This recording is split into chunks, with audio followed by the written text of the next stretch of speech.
After the end of World War II, the world was split into two, East and West. This marked the beginning of the era called the Cold War.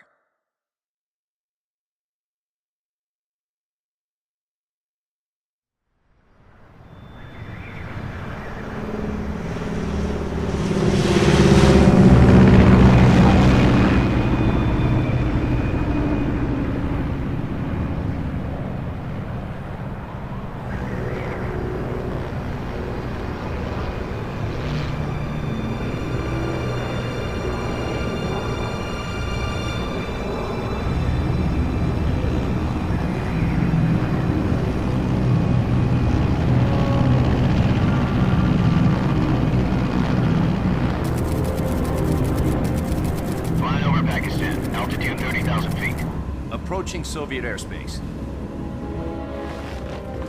20 minutes to drop off. Commencing internal depressurization. Equipment check. Arm main parachute. All right. You ready to go? Drop zone still showing a high pressure mass.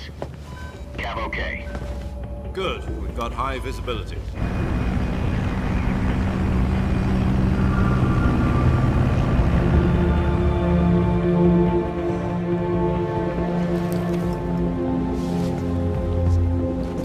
Put out that cigar. Connecting oxygen hose to interior connector. Put on your mask.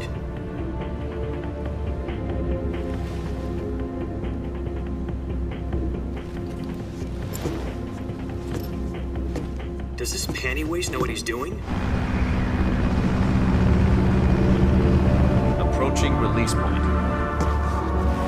10 minutes to drop off. Hey, are you deaf? He said put out the cigar and put on your mask.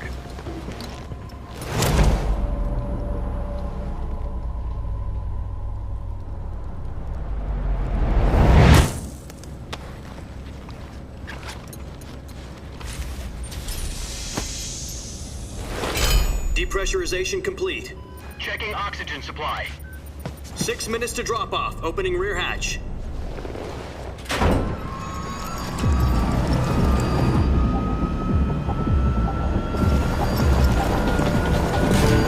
Sunrise.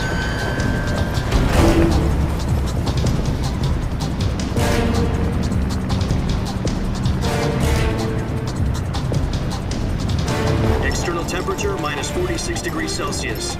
2 minutes to drop off. Stand up.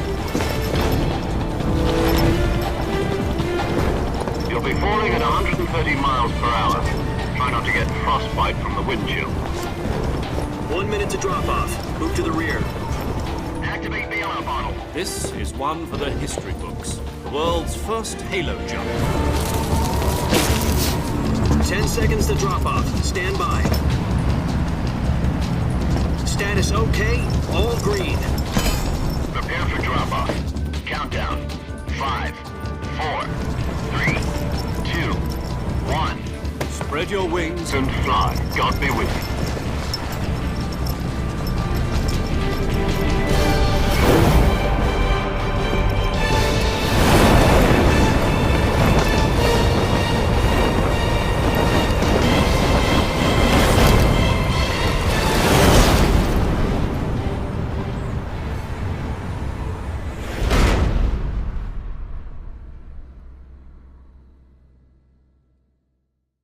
Jack, I've got some important news. The head of the CIA has finally given us the green light for the virtuous mission. Virtual mission? No, the virtuous mission. The future of our Fox unit depends on it. If it succeeds, we'll be officially organized into a unit. Virtuous mission? Sounds like some kind of initiation ritual. You know, don't get cocky. This isn't a training op. Right. So what exactly is this wonderful mission? Well, about 2 years ago, a certain Soviet scientist requested asylum in the West through one of our moles. His name is Nikolai Stepanovich Sokolov. He's head of the OKB 754 Design Bureau, one of the Soviets' top-secret weapon research facilities, and the East's foremost expert on weapons development. Sokolov? Isn't he that famous rocket scientist? The very same. On April the 12th, 1961, the Soviets achieved the first manned spaceflight in history. The Earth was blue, but there was no God. Well spoken.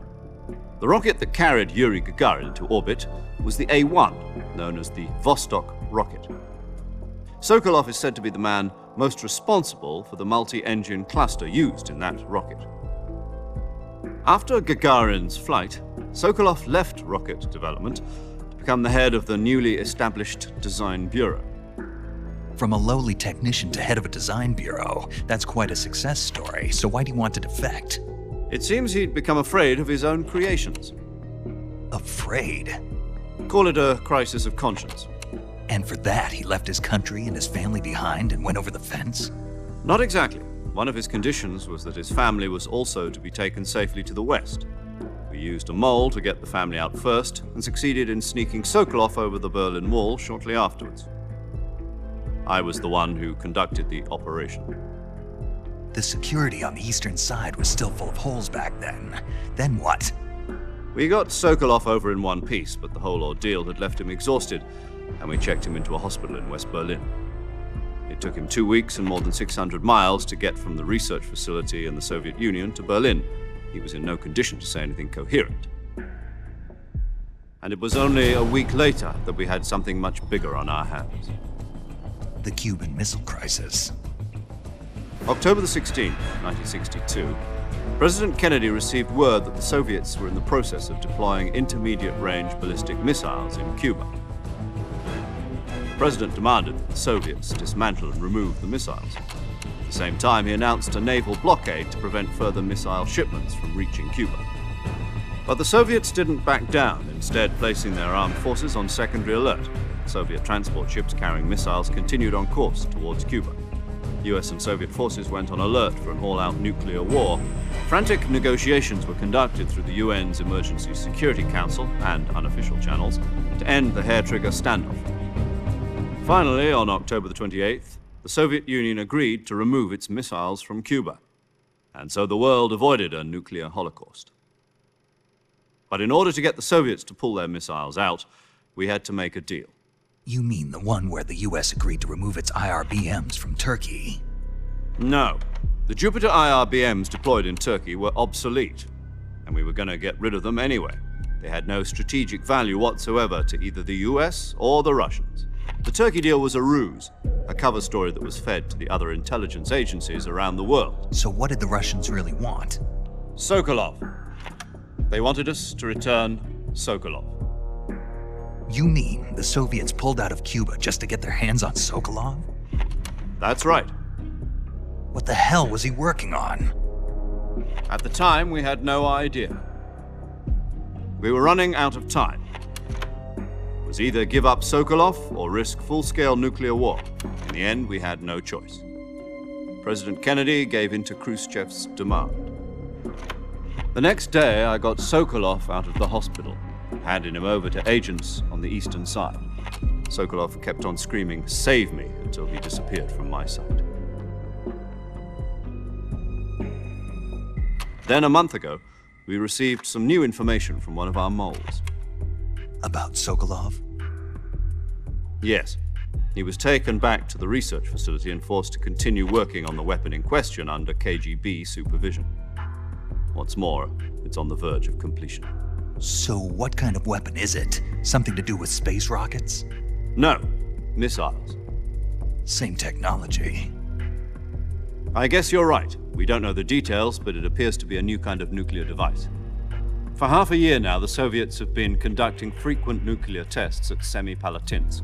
Something to do with the weapon, I assume. We're talking about a secret weapon so big that Khrushchev was ready to pull out of Cuba to get it back.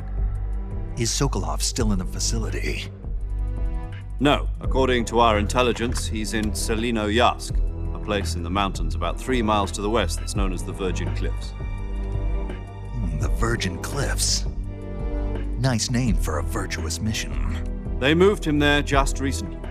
Why? Apparently, they're conducting a field test of the weapon, but it's our best chance to get him back. This mission would never have been possible if he was still in the research facility. This is our last chance. Sokolov must have known that too when he contacted us.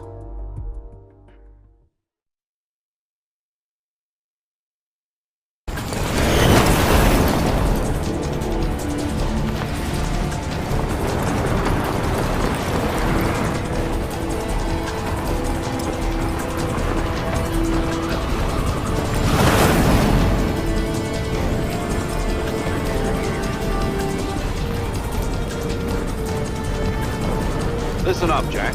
Your mission is to infiltrate Selino-Yarsk in the Soviet mountains, ensure the safety of Sokolov, and bring him back to the west.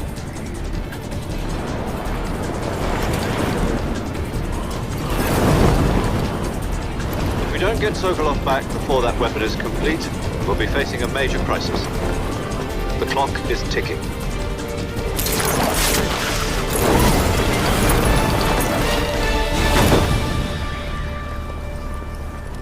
Once we've confirmed the rescue of Sokolov, stand by at the recovery point. A recovery balloon will be dropped at that point.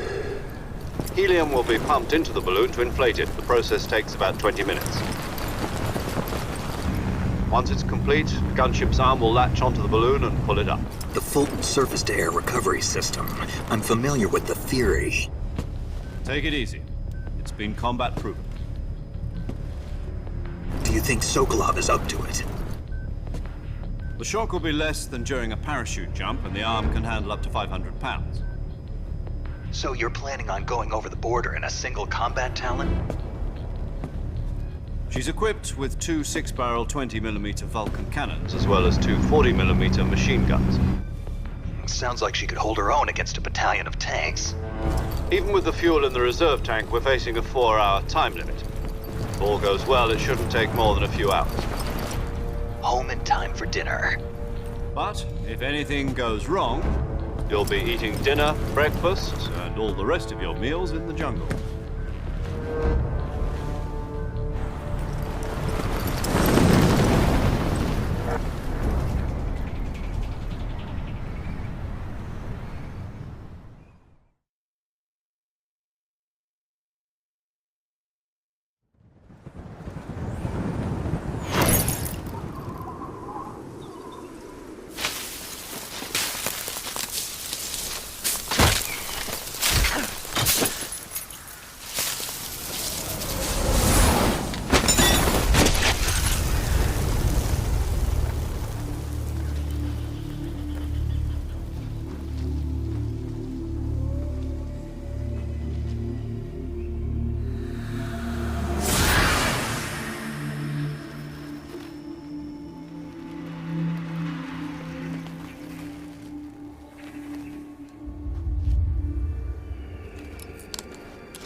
Do you copy?